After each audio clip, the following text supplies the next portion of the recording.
Salut, c'est Trado, je suis content de vous retrouver pour la mise à jour des zones d'accumulation rationnelle sur l'or et sur l'argent. On va commencer comme il se doit par les actualités que j'ai remarquées pour vous qui sont dignes d'intérêt. La première est issue d'une interview de Nicolas Chéron que vous allez retrouver dans le cadre des rencontres annuelles de Haut Coffre.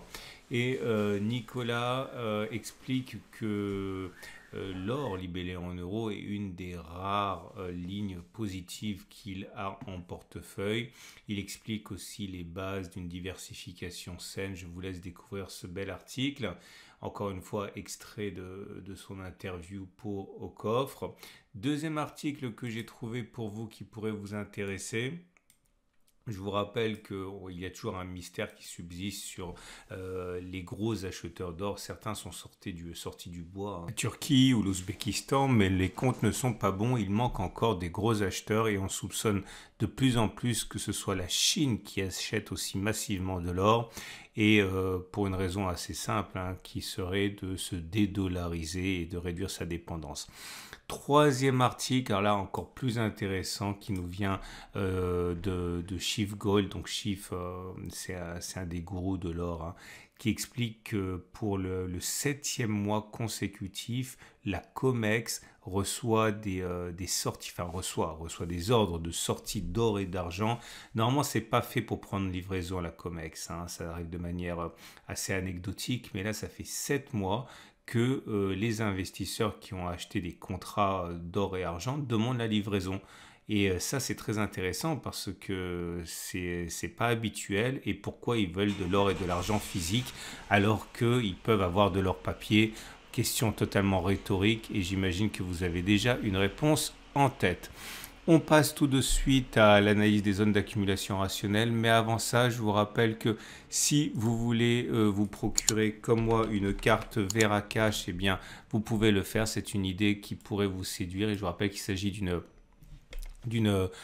carte, mais une carte tout ce qu'il y a de plus classique, un Mastercard, mais adossée à de l'or et de l'argent. Ça veut dire que vous achetez de l'or, vous achetez de l'argent, mais au lieu que ceci croupisse dans un coffre, eh bien, si jamais leur valeur augmente, en même temps que l'or et que l'argent, eh bien, tout simplement, vous pouvez utiliser votre carte avec un pouvoir d'achat supplémentaire. C'est complètement adossé à de l'or et de l'argent. Ça pourrait vous intéresser et vous avez un lien en dessous de la vidéo pour découvrir ça. C'est un sponsor, donc c'est bon pour moi si vous cliquez sur le lien pour en savoir davantage.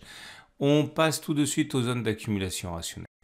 Et voilà donc l'or libellé en euros avec un coup de mou comme vous pouvez l'espérer qui nous permet de rejoindre la zone d'accumulation rationnelle intermédiaire des 16,92. On avait expliqué qu'on était devenu bien loin des 16,54, 16,35, la zone qui nous intéressait vraiment pour une zone d'accumulation rationnelle sur laquelle on a déjà eu l'occasion d'accumuler.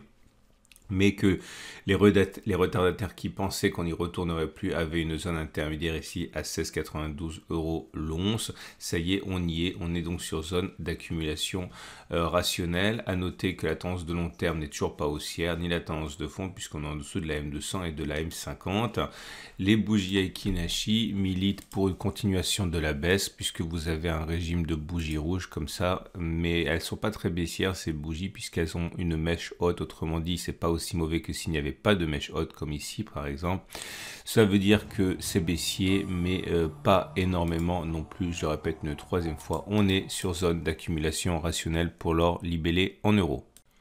Et c'est la même chose pour l'or libellé en dollars avec une incursion dans les 17,37 $ qui est zone d'accumulation rationnelle. La vraie zone d'accumulation rationnelle est celle-ci, elle a déjà fait l'objet d'accumulation, c'était les 16,43, 16,26.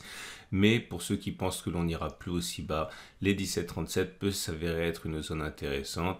La tendance de long terme n'est malheureusement pas haussière, mais la tendance de fond l'est encore puisqu'on est au-dessus de la M50 qui monte.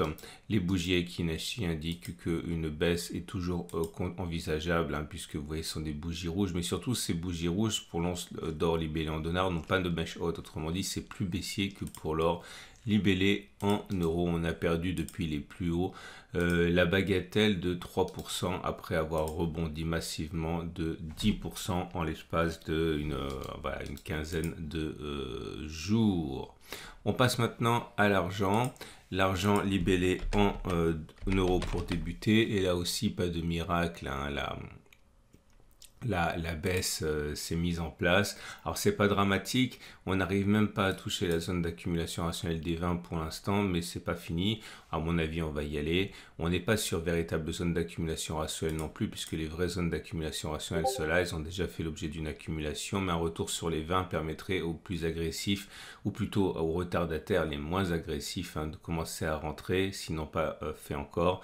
La tendance de long terme est neutre, la tendance de fond est toujours haussière et les bougies Aiki-Nashi se révèlent être plutôt mitigées puisque vous pouvez le voir, il y a une succession de rouge et de vert, mais la verte qui vient d'apparaître a une mèche haute et une mèche basse, donc c'est pas non plus extrêmement haussier.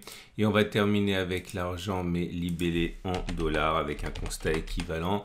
La chute de court terme a bien eu lieu avec l'appréciation du dollar, mais là non plus, pas moyen d'aller chercher la zone qui nous intéressait, celle des 19,8 pour une zone d'accumulation rationnelle intermédiaire. La vraie zone d'accumulation rationnelle, on en a profité largement, il n'y a pas besoin non plus d'attendre que l'on aille dessus, même s'il est tout à fait plausible que l'on y aille.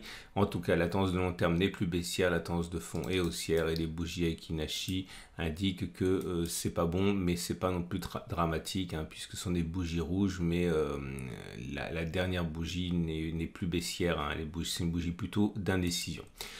Voilà ce qu'on pouvait dire pour les zones d'accumulation de l'or et de l'argent. Je vous rappelle que ce format est mis à jour 2 fois par semaine, que le format du samedi est beaucoup plus complet. Je vous invite donc à vous abonner à ma chaîne YouTube si vous avez aimé et à cliquer sur la petite clochette de notification pour être alerté lorsqu'il y aura des mises à jour.